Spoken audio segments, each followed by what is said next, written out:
ധർമ്മ പ്രമാണം. ധർമ്മപ്രമാണ യുഎസ്ക്ക് ഒരു കാക്കോட സ്വാഗതம். பாத்தியா, சில சிவன் கோவில்ல சண்டிகேஸ்வர பிரதிஷ்டை இருக்கு. அங்க போயிட்டு கையை தட்டிட்டு கும்பிட்டுட்டு வரா. இது சரிதானா സാർ? இந்த சண்டிகேஸ்வரர் சொல்லப்பட்ட ஒரு பகவானோட உபதேவதை பரமசிவர் உக்ர கோபத்தில் இருக்கிற சமயத்தில் அவதாரம் பண்ணினதாയിട്ടും പരമശിവരോട് ഉപദേവതയായിട്ടും ഗ്രന്ഥങ്ങളിലെല്ലാം നമുക്ക് ഭാഷ്യത്താലെ മനസ്സിലാക്കാൻ പറ്റും.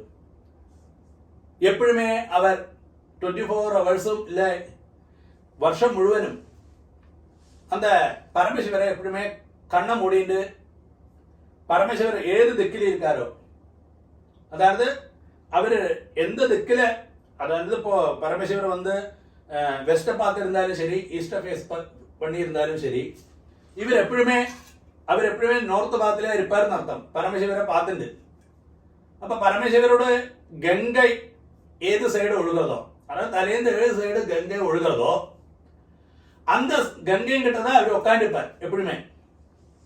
அப்ப அவரு பரமசிவரோட அந்த கங்கையை பார்த்துட்டு பரமசிவரை எப்படியும் மனசுல கண்ணை மூடிந்து அவர் பரமசிவரை பிரீதிப்படுத்துறதுக்கு வேண்டி, இல்ல பரமசிவரோட உக்கிர கோபத்தை சமிப்பிக்கிறதுக்கு வேண்டி பக்தஜனங்களுக்கு அனுகிரகம் கொடுக்கணும்னு சொல்லி பிரார்த்தனை பண்ணப்பட்ட ஒரு சுவாமியாக்கும் இல்லை ஒரு உபதேவதையாக்கும் இந்த சண்டிகேஸ்வரர் சொல்ற உபதேவதை.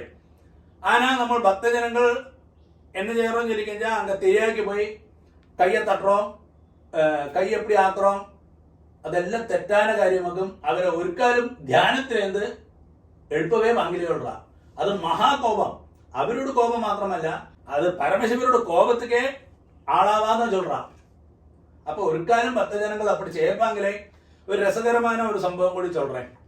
பாலக்காட்டுல கொடுவாயூர் சொல்லிட்டு ஒரு அக்ரஹாரம் இருக்கு. அப்ப அந்த அக்ரஹாரத்துல அங்க சண்டிகேஸ்வரர் இருக்கார்.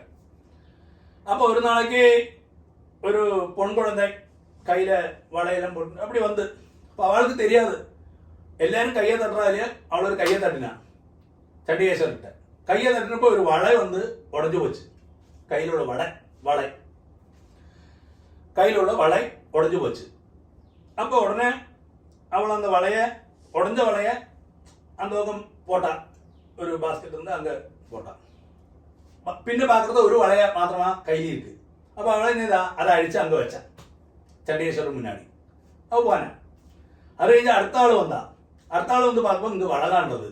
அப்ப இவர் வளையோட ஆளாக்குன்னு சொல்லி உடனே வேறொரு கிளாஸ் வளைய அங்க அழிச்சு வச்சான். പിന്നെ பார்க்கறது எல்லாரும் போறோம் வரோம் எல்லாம் வளை. പിന്നെ பார்க்கறது அங்க எல்லாம் வளையோடு நடந்துச்சு.